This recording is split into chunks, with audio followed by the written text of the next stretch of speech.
Welcome to Tavern Archery. I'm Johannes von Hammersbach, and after a day on the archery field, we come into the tavern, grab a pint, sit down, and talk about all things target archery. Prost.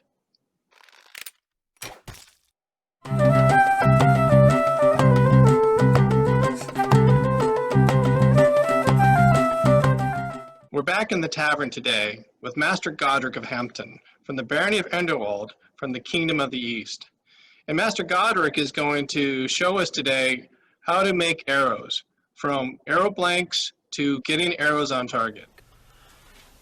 All right, we're back and we're on to the next phase of the arrow building process, and that is to dip them in urethane. Now, there are oil-based urethanes and polyacrylics, and there are water-based urethanes and polyacrylics. I use a water-based. You seem to get a nice smooth finish. I also do not use my water-based polyacrylic full strength. I take a gallon of it and I dilute it with a half a gallon of water. And then I use about 3 coats from the dip tube. Now there are different kinds of dipping tubes. You can make one out of PVC really easily, or they sell these commercially. And so I have the commercial version here.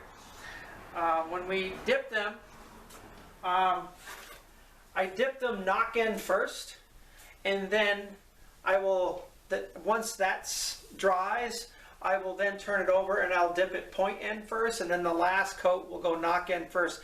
That's so that, because when you do the drip dry version, you end up tending to have a lot less up here and a lot more collecting at the bottom. So if you alternate different orientations, you get a much smoother and a much more even coat. So the way I dip mine is I don't use the gasket. There is a plastic gasket in some dip tubes where you can dip it in and it scrapes it all off. But I used to use those, but then I found that I had to put like 10 coats on to do the same thing that 3 coats does with this. So again, dipping is really easy. Again, I'm dipping knock end first. So I dip it into the tube. I go all the way to the top. I bring it up. And I'm going to hold it here for, maybe 15, 20 seconds. I want to get most of the urethane to drip off into my dip tank so that I don't have to, so I don't waste a lot of it. And now I've got a rack that I've created with clothespins, and I just hang it there so they can continue to drip. And so I'm going to do this to all of these. So I'm going to continue it. I'm going to dip it. I'm going to let it drip off.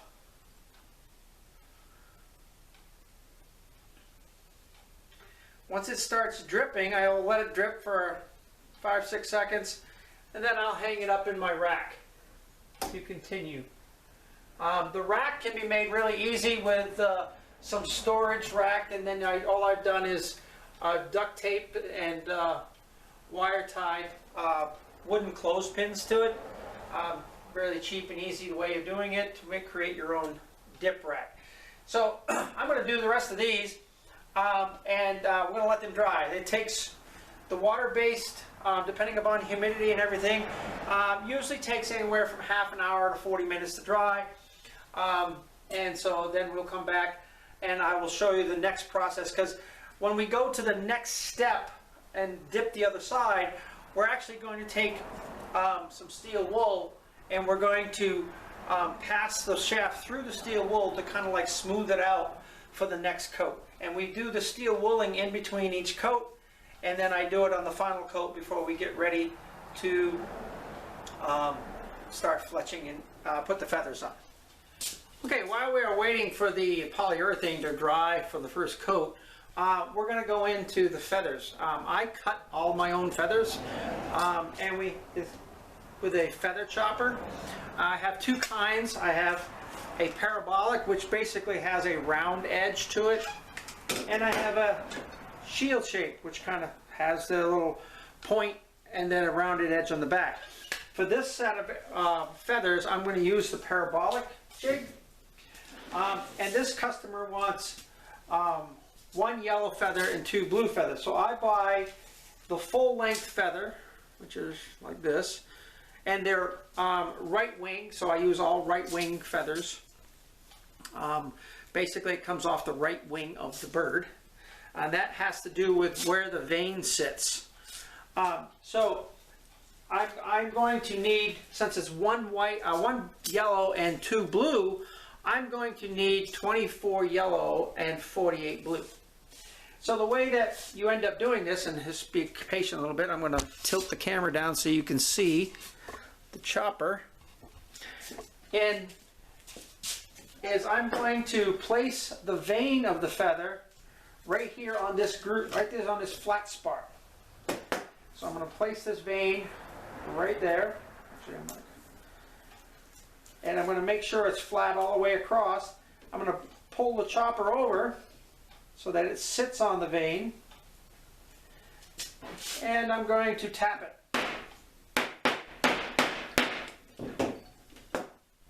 And there I have a parabolic feather. So I'm going to do 24 yellow ones, and then I'm going to do 48 blue ones. So again, I just set the feather up onto my chopper, make sure the vein sits on that rest, and then tap it on both ends, and again I have my parabolic feather. The reason that I use full length feathers and cut my own, it's I can usually get 2 4-inch feathers, and I use 4-inch long feathers for my arrows, and I use 3-inch for my bolts. So I can usually get 2 4-inch feathers out of a full length feather, and I can usually get 3. So it's kind of a cost savings thing where I do all the labor. You can order them pre-cut already, but they're a little bit more expensive that way. So I'm going to cut my feathers and be ready for when I get ready time to go ahead and actually fletch the arrow. All right, now it's time to put on the second coat of urethane. But before we can do that, we're going to take each of the shafts and we're going to use this fine Brillo pad that you can find anywhere in Home Depot or Lowe's. You want it to be fine, you don't want it to be rough.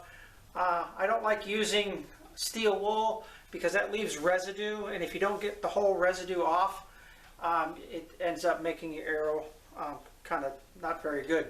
So it's just a kind of a, you're not trying to do anything drastic to it, just trying to make it smooth. And then I like to take a cloth, clean cloth, just before I dip it the second time, kind of go through, make sure you get everything off. Now this time we're going to put in point end first. So we're going to do it just the opposite that we did before, going all the way down, and then it's the same process. You let it drip off as much as you can until it just starts dripping.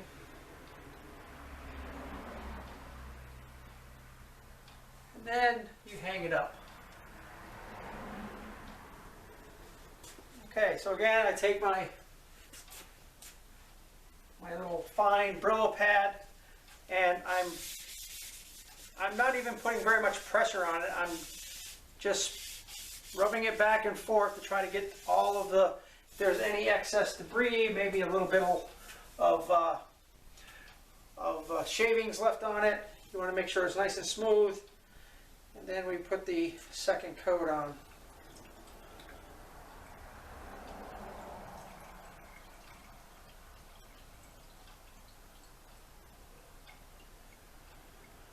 Again, the reason that we are doing it point end first this time is to try to even out all of the urethane on both ends of the shaft.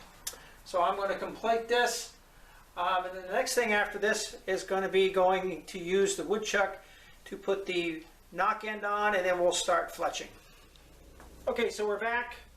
We're going to put the third and final coat of urethane on our arrows. We have 2 coats on them already. we're going to use, some people use steel wool. I use this very fine gray pad.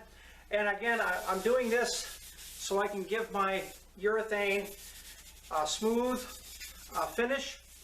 So, and I'm not doing it a lot. I'm just rubbing it over the edges to knock off the high points. And then I take my towel again, and I'm going to make sure there's no residue on there. And now this time I'm going to dip it the final time, knock end first. Again, as in previous dippings, we're going to let it drip off until it starts to slow down a little bit. And then I have my rack where I hang it up. So again, I'm going to grab the next one, and I'm going to do the same thing. Again, you just make sure you're twisting it as you're going about. And then, again, knock in first. I forgot to to use my towel, so I need to remember to do that. So again, I'm waiting for it to drip down, so it's just trickling off the bottom. I'm going to hang it up. One more for the camera. So again, I'm just knocking off the edges. Again, remember to wipe it down before you put it back in the urethane, and then we dip them again. There are some folks that use an oil-based lacquer, and they use a gasket. There is a gasket that has small holes in it, and so when you dip it in, you push it through the hole in the gasket down into the oil-based lacquer, and then when you pull it out, it drains off a lot of it. So then you let it sit. But I found that when I used that oil-based lacquers, it took about 10 coats to get the same effect as I get with 3 coats of this water-based stuff without using the lacquer. But again, my way is not the only way. It's the way that works best for me. And if you're learning to make arrows, you're going to have to use the materials and the products that work best for you. So here again, I've wiped it off. I'm going to dip it in there.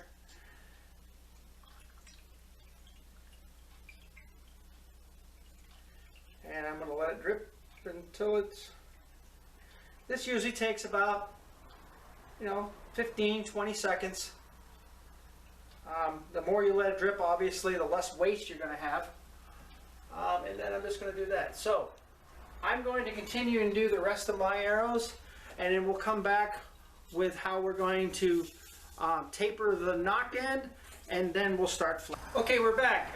We're back to start the final phases of making our arrows. We have put the last coat of urethane on the arrows, and now we're ready to fletch them, or we're getting ready to fletch them. Now, we need to put a knock taper on them, and so I'm going to be using a woodchuck. Now, I'm going to kind of like come over here with the camera a little bit to show the woodchuck. This is a power taper tool, and as you can see, it has a couple of grooves. One's for the knock end, one for the point end, and it's got an abrasive sandpaper disc that turns. And this thing here, I can set the depth to which I can make my tapers. I use a power taper tool because I make so many arrows that using a hand taper tool would take me forever. So if you're making your own arrows and you're only doing a dozen or two, you might not want to have to spend the money to pay for a power taper tool. You can get a hand taper tool, which looks like this, as you can see, and it has 2 ends. One is for the knock end, one is for the point end. And usually when you buy this type, they come with a couple of adapters for each size of shaft. Now this one is 5/16. I primarily make all my arrows 5/16, but you can get it 11/32 and 23/64. So you would put this on, and if I'm doing the knock end, I would then take my shaft and I would slip it into this thing here that would center it, and I would use it like a pencil sharpener. Okay, and it's already preset with a blade, and it's already preset with how far you got to go down.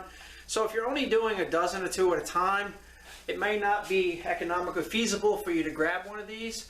One of these hand taper tools are relatively inexpensive and probably would be best for what you're going to do.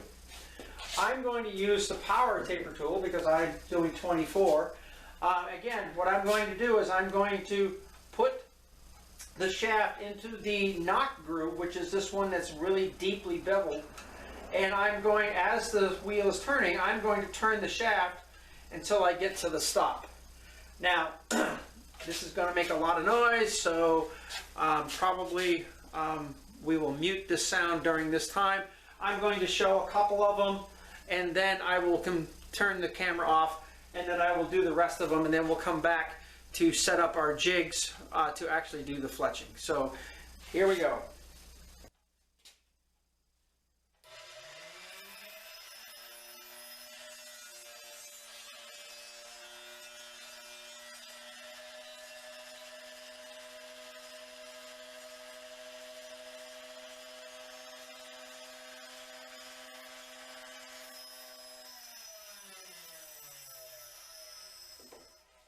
So as you can see, I have a nicely tapered end from my knock point, and I always like to dry fit them just to make sure that I have got the right depth, and I do, so we can move on. So I'll show one more,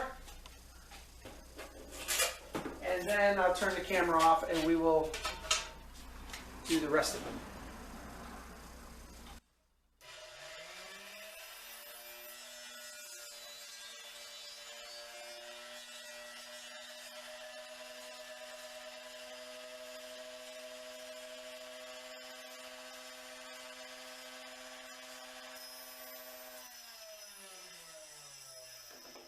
So, as you can see, I've got this little bit at the end. That's the finish, the polyurethane, and so you just basically kind of take that off so you have that. So we'll be back shortly with setting up our fletching jigs, and we will do the fletching. Thank you, Master Godric, for showing us the fundamentals of arrow making. We look forward to seeing you again in the tavern. Prost. They long had shops so well, and no wonder for truly they spend time gathered here. They spend time gathered here in tavern archery.